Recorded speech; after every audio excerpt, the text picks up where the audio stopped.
Hello everyone, today we are continue our remaining poem, that is poem number 5 of Beehive, A Legend of Northland.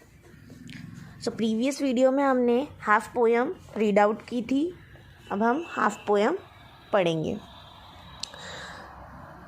So let's get started.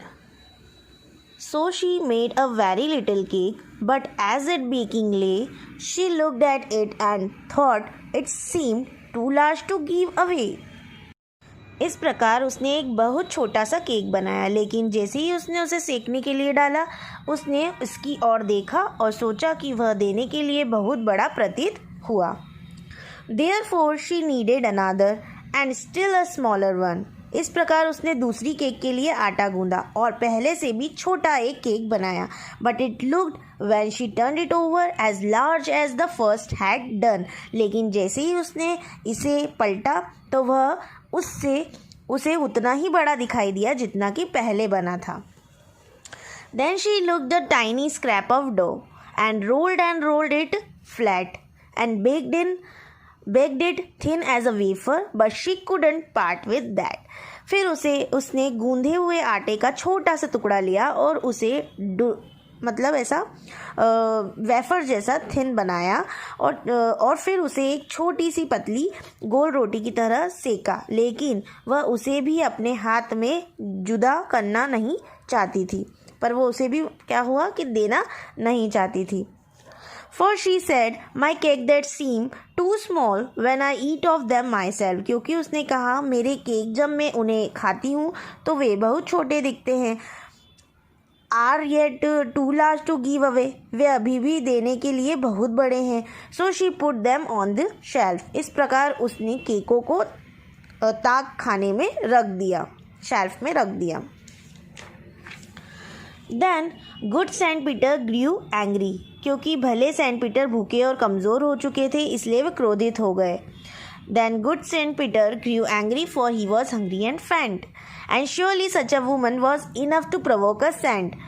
और निश्चित रूप से इस प्रकार की स्त्री एक संत को भी उत्तेजित करने के लिए काफ़ी थी. And he said, you are far too selfish to dwell in a human form. और उसने कहा तुम इतनी ज़्यादा स्वार्थी हो कि मनुष्य रूपी शरीर में रहने के योग्य नहीं. To have both food and shelter and fire to keep you warm. और तुम इस योग्य भी नहीं कि तुम्हें दोनों भोजन और निवास मिलते रहे और गर्म रखने के लिए तुम्हें आग मिलती रहे. Now you shall build as the bird do and shall get your scanty food by boring all day in the hard dry wood. अब तुम उसी प्रकार बनाओगी जिस प्रकार पक्षी बनाते हैं और सारा दिन सख्त सूखी लकड़ी में छेद पर छेद करती रहने के बाद ही तुम्हें थोड़ा सा भोजन मिलेगा. मतलब वो सेंट पीटर उसको श्राप दे देते हैं. Then up she went through the chimney, never speaking a word, and out of the top flew a woodpecker, for she was changed to a bird. फिर वह चिमनी में से होकर बिना कोई शब्द बोले ऊपर चली गई और फिर चोटी पर ऊपर से एक कटफोड़ा निकला. कटफोड़ा मीन्स वुडपेकर, क्योंकि उसे एक पक्षी में परिवर्तित कर दिया गया था. मतलब जो श्राप मिला था उसको बर्ड बने का. She had a scarlet cape on her head and that was left the same.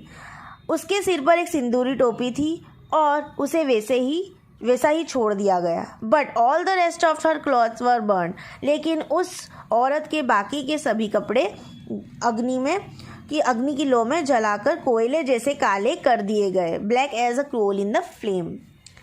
And every country schoolboy has seen her in the wood where she lives in the trees till this very day, boring for food. और प्रत्येक देहाती school जाने वाले बालक ने उसे जंगल में देखा है जहाँ वह आज भी वृक्षों में रहती है और खाने के लिए छिद्र पर छिद्र करती रहती है. सो यहाँ पर ये पोएम ख़त्म हुई. I hope you liked it and you understand. Thank you.